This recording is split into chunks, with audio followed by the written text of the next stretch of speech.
Hello friends, आपका हमारे YouTube channel Sakshi Singh TET and CTET coaching classes में स्वागत है।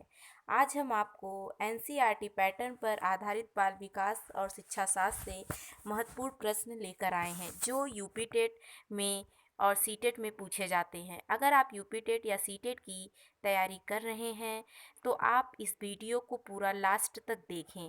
अगर चैनल पर नए हैं तो चैनल को सब्सक्राइब कीजिएगा, लाइक कीजिएगा और दूसरों तक भी शेयर कीजिएगा। आइए चलते हैं अपने टॉपिक की तरफ। तुम मुझे बालक दे दो, मैं उसे ऐसा बनाऊंगा जैसा तुम चाहते हो। ये कथन किसका है? तो ये आप जो अगर डीएलएड किए हैं या आप टेट की तैयारी कर रहे होंगे तो आपको ये चीज़ें पता होगी कि तुम मुझे बालक दे दो, मैं उसको जैसा चाहूँगा वैसा बनाऊंगा। ये कौन कहा था? तो जेबी वाटसन जी कहे थे। ये वेरी इंपॉर्टेंट है। मैं आपको इस वीडियो में जितने भी क्वेश्चन कराऊंगी वो सभी इंपॉर्टेंट हैं। किशोरा अवस्था को तूफान की अवस्था किस मनोवैज्ञानिक ने कहा था? तो किशोरा अवस्था को तूफान की अवस्था किसने कहा था? स्टेनले हॉल ने कहा था। किशोरा अवस्था शैशवावस्था की पुनरावृत्ति है, इस कथन को किसने कहा था? किस मनोवैज्ञानिक ने ये कहा था कि किशोरावस्था जो है वो शैशवावस्था की पुनरावृत्ति है? तो रॉस ने कहा था। ये बहुत इंपॉर्टेंट क्वेश्चन है। गेस्टाल्टवाद के संस्थापक कौन है? बेहद इम्पॉर्टेंट क्वेश्चन है और ये कई बार परीक्षाओं में यूपी टेट में पूछा भी गया है कि गेस्टाल्टवाद के संस्थापक वर्दीमर को कहा जाता है।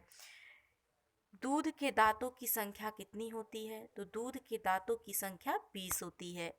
उत्तर प्रदेश बेसिक शिक्षा परियोजना कब से प्रभावी हुई? तो उत्तर प्रदेश में बेसिक शिक्षा परियोजना 5 अक्टूबर 1981 से प्रभावी हुई। ये भी आपका इम्पॉर्टेंट है। मैं इस वीडियो में जितना भी बताऊंगी सारे क्वेश्चन जो हैं वो आपके इम्पॉर्टेंट हैं। आप सारे क्वेश्चन को अपनी कॉपी में नोट डाउन कर लीजिए और अच्छी तरीके से इसको याद कर लीजिए। मनुष्य को जो भी कुछ बनना होता है वह 4 से 5 वर्षों में बन जाता है, किस मनोवैज्ञानिक ने कहा था? तो मनुष्य को जो भी कुछ बनना होता है वो अपनी 4 से 5 वर्षों में बन जाता है। इसको आपके सिगमंड फ्रायड ने कहा था कि जो जिस भी मतलब मनुष्य जो होता है वो अपने 4 से 5 वर्षों में ही उसको जो भी कुछ बनना होता है वो लक्षण उसमें दिखाई देने लगते हैं या बन जाता है। आइए चलते हैं नेक्स्ट। जीवन के प्रथम 2 वर्षों में बालक अपने भावी जीवन का शिलान्यास करता है, किस मनोवैज्ञानिक ने कहा था? तो जीवन के प्रथम 2 वर्षों में बालक अपने भावी जीवन का शिलान्यास करता है, यह आपके स्ट्रैंगबर्ग ने कहा था। ये भी आपका इम्पॉर्टेंट है। किस अवस्था को मानव जीवन का स्वर्णिम समय कहा जाता है? कौन सी ऐसी अवस्था है जो बालक के या मनुष्य के जीवन का सबसे स्वर्णिम काल होता है? तो वो आपका बाल्यावस्था होता है। ये भी इम्पॉर्टेंट है, आप इसको एकदम अच्छी तरीके से याद कर लीजिए। बालक आपके सामने आता है आंसर, बाल्यावस्था जीवन का अनोखा काल है। यह कोटेशन किस मनोवैज्ञानिक ने दिया था? तो कोल एंड ब्रूस का ये कथन है कि बाल्यावस्था जीवन का अनोखा काल कहा जाता है। उसके बाद आपका आता है कि बालक के हाथ, पैर और नेत्र उसके प्रारंभिक शिक्षक होते हैं। ये भी इम्पोर्टेंट है कि बालक के हाथ, पैर और नेत्र उसके प्रारंभिक शिक्षक होते हैं। यह रूसो ने कहा था। 20वीं शताब्दी को बालकों की शताब्दी किस मनोवैज्ञानिक ने कहा था? तो 20वीं सदी को बालकों की शताब्दी क्रो एंड क्रो ने कहा था। जीवन का अनोखा काल किसे कहा जाता है? तो जीवन का सबसे अनोखा काल जो है, जीवन का अगर आपसे पूछता है कि मनुष्य के जीवन का अनोखा काल किसे कहा जाता है तो बाल्यावस्था को कहा जाता है। लेकिन सीखने का अनोखा काल किसे कहा जाता है? तो शैशवावस्था को कहा जाता है। किसको कहा जाता है? शैशवावस्था को। जीवन का अनोखा काल बाल्यावस्था, जैसा कि अभी हमने आपको बताया है और ऊपर भी क्वेश्चन में भी हमने अभी आपको बताया था। गिरोह या गैंग वाली अवस्था कौन सी होती है? ये भी बेहद इम्पोर्टेंट है कि गिरोह या गैंग वाली अवस्था जो होती है वो बाल्यावस्था कही जाती है। आइए चलते हैं नेक्स्ट। बालक का मस्तिष्क कोरा स्लेट होता है, यह कथन किस मनोवैज्ञानिक ने कहा था? या कोटेशन ऐसे भी पूछता है कि बालक का मस्तिष्क कोरे स्लेट की तरह होता है, किस मनोवैज्ञानिक ने कहा था? तो प्लेटो ने कहा था। बालक का मस्तिष्क कोरा कागज की तरह होता है, अगर कोरा स्लेट की बात करता है तो प्लेटो कहे थे, लेकिन अगर कोरा कागज की बात करता है तो जॉन लॉक कहे थे। दोनों में अंतर है कि बालक का मस्तिष्क कोरा स्लेट, जैसे प्राइमरी में जो बच्चे होते हैं जब वो लेके जाते हैं स्कूल पढ़ने के लिए, तो एक ब्लैक कलर का स्लेट होता है, उस पर बच्चे चौक से लिखते हैं, फिर उसको इरेज करते हैं, फिर उस पर लिखते हैं, तो वो कोरे स्लेट की तरह किस मनोवैज्ञानिक ने कहा था? तो प्लेटो ने कहा था। और बालक का मस्तिष्क कोरा कागज होता है, यह किसने कहा था? तो जॉन लॉक कहे थे। बालक का मन कोरा कागज होता है, किसका कथन है? आप थोड़ा यहाँ कंफ्यूज होंगे। देखिए, बालक का मस्तिष्क कोरा स्लेट की बात करेगा तो प्लूटो, आप यहाँ से स्लेट से ट से प्लूटो मिला लीजिए, और कोरा कागज से आप यहाँ कागज लास्ट में ज है तो जॉन लॉक कहे थे। बालक का मन कोरा कागज होता है, यह कथन किसने कहा था? तो रूसो ने कहा था। यहाँ मस्तिष्क की बात कर रहा है और यहाँ मन की बात कर रहा है कि बालक का जो मन होता है वो कोरे कागज की तरह होता है। किस मनोवैज्ञानिक ने कहा था? तो रूसो ने कहा था। स्वस्थ शरीर में ही स्वस्थ मस्तिष्क का विकास होता है, ये किस मनोवैज्ञानिक ने कहा था? तो अरस्तु ने कहा था। मनोविज्ञान के जनक कौन है? तो मनोविज्ञान का जनक अरस्तु को कहा जाता है। बाल मनोविज्ञान का जनक किसे कहा जाता है? तो पेस्ट्रोलॉजी को कहा जाता है। शिक्षा मनोविज्ञान के जनक किसे कहा जाता है? तो थांडाई को कहा जाता है। सबसे पहले हम लोग मनोविज्ञान पढ़ते हैं, तो मनोविज्ञान का जनक कौन हो गया? अरस्तु हो गए। फिर हम लोग जो है बाल मनोविज्ञान की बात करते हैं, तो बाल मनोविज्ञान का जनक किसे कहा जाता है? तो पेस्ट्रोलॉजी को कहा जाता है। फिर जब बालक बड़ा होता है तो स्कूल जाता है पढ़ने के लिए, तो शिक्षा मनोविज्ञान का जनक किसे कहा जाता है? तो थांडाई को। जब बालक विद्यालय जाता है, मतलब शिक्षा ग्रहण करने जाता है, तो वो कुछ चीज़ें वहाँ पर सीखता है, तो अधिगम मनोविज्ञान का जनक किसे कहा जाता है? तो एविंग हॉस को कहा जाता है। आइए चलते हैं नेक्स्ट क्वेश्चन पर। आधुनिक मनोविज्ञान का जनक किसे कहा जाता है? वेरी इंपॉर्टेंट है। आधुनिक मनोविज्ञान का जनक विलियम जेम्स को कहा जाता है। प्रयोगात्मक मनोविज्ञान का जनक किसे कहा जाता है? तो प्रयोगात्मक मनोविज्ञान का जनक विलियम उंड को कहा जाता है। अगर आप हमारा वीडियो पूरा लास्ट तक 1 से 2 बार देखेंगे तो आपको ये चीज़ें रटने की ज़रूरत नहीं होगी, याद हो जाएगी। अगर आप वीडियो 2 से 3 बार देख लेंगे तो। और यहाँ तक कोशिश कीजिएगा कि आप जितना पढ़िए उसको अपनी कॉपी में लिखते जाइए। अगर आप लिख के याद करेंगे तो आपको जल्दी याद हो जाएगा और वो भूलेगा नहीं। शिक्षा एक त्रिध्रुवी प्रक्रिया है, यह किसने कहा था? ये तो सब जानते होंगे कि जॉन डेवी ने कहा है। शिक्षा एक द्विध्रुवी प्रक्रिया है तो जॉन एडम्स। अगर 3 की बात करता है, त्रिध्रुवी की बात करता है तो जॉन डेवी हैं, और जब द्विध्रुवी की बात करता है तो जॉन एडम्स हैं। इस चीज़ों को ध्यान में रखिएगा। मूल्यांकन एक त्रिमुखी प्रक्रिया है, किसने कहा है? तो मूल्यांकन एक त्रिमुखी प्रक्रिया है, ब्लूम ने कहा है। आप कंफ्यूज मत, यहाँ ध्रुव की बात किया है, यहाँ मुखी की बात किया। अगर त्रिध्रुवी है तो जॉन डेवी होंगे, और त्रिमुखी है तो ब्लूम होंगे। इस चीज़ों का आप ध्यान दीजिएगा।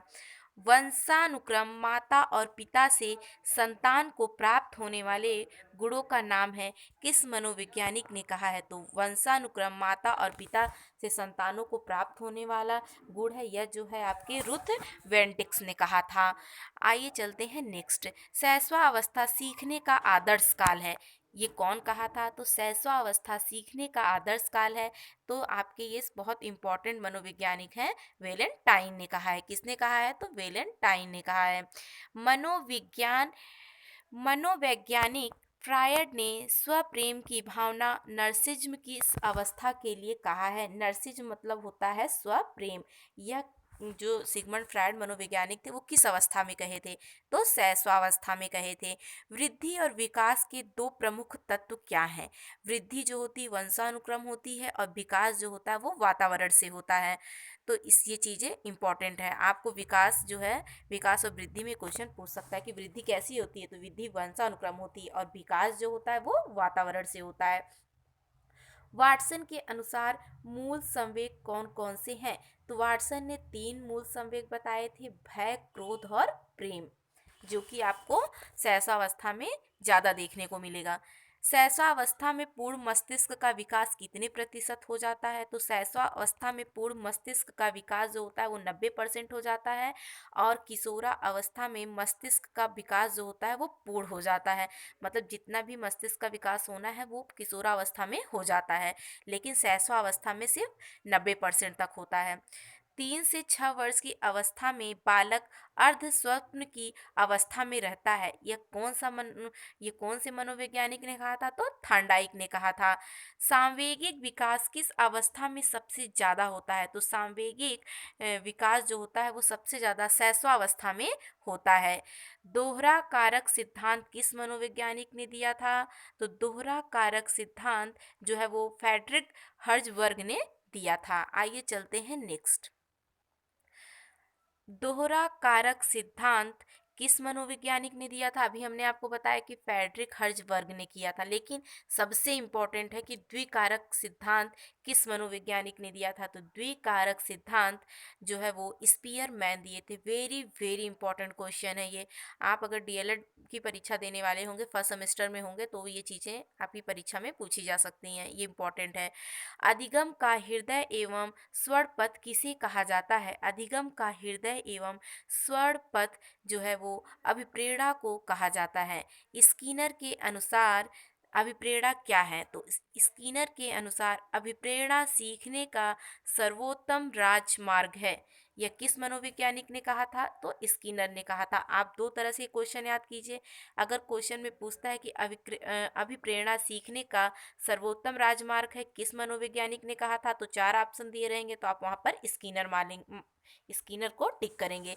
या क्वेश्चन ऐसे देगा कि स्किनर ने अभिप्रेरणा का कौन सा जो है वो परिभाषा दी है, तो आप इस परिभाषा को सर्वोत्तम राजमार्ग है, सीखने का सर्वोत्तम राजमार्ग है, इस पर आप टिक कर देंगे। 20वीं सदी को बालकों की सदी किस मनोवैज्ञानिक ने कहा है? तो 20वीं सदी को बालकों की सदी जो है ये क्रो एंड क्रो है, ये कहे हैं, ये ऐसा हम आपको पहले बता चुके हैं। किस अवस्था में शारीरिक व मानसिक विकास दोनों तीव्र गति से होता है? तो शैशवा अवस्था में जो है शारीरिक व मानसिक विकास दोनों जो होता है वो तीव्र गति से होता है। जलोटा परीक्षण किससे संबंधित है? वेरी इंपॉर्टेंट है कि जलोटा परीक्षण किससे संबंधित है? तो शाब्दिक बुद्धि परीक्षण से संबंधित है, जो 12 से 14 वर्ष के बच्चों के ऊपर किया जाता है। तो ये इंपॉर्टेंट है। एक बार मैं और क्वेश्चन पढ़ दे रही हूँ कि जलोटा परीक्षण किससे संबंधित है? तो आप जान जाइए कि जलोटा परीक्षण जो है वो शाब्दिक बुद्धि परीक्षण से संबंधित है। इसका प्रयोग 12 से 14 वर्ष के बच्चों के बीच किया जाता है। आइए चलते हैं नेक्स्ट। प्रेरणा का प्रश्न क्यों का प्रश्न है, किसका कथन है? क्वेश्चन पूछा है कि प्रेरणा का जो प्रश्न होता है इसमें क्यों का प्रश्न किस मनोवैज्ञानिक ने कहा? तो वो क्रेच व क्रचफील्ड ने कहा। किसने कहा? तो क्रेच और क्रचफील्ड ने कहा।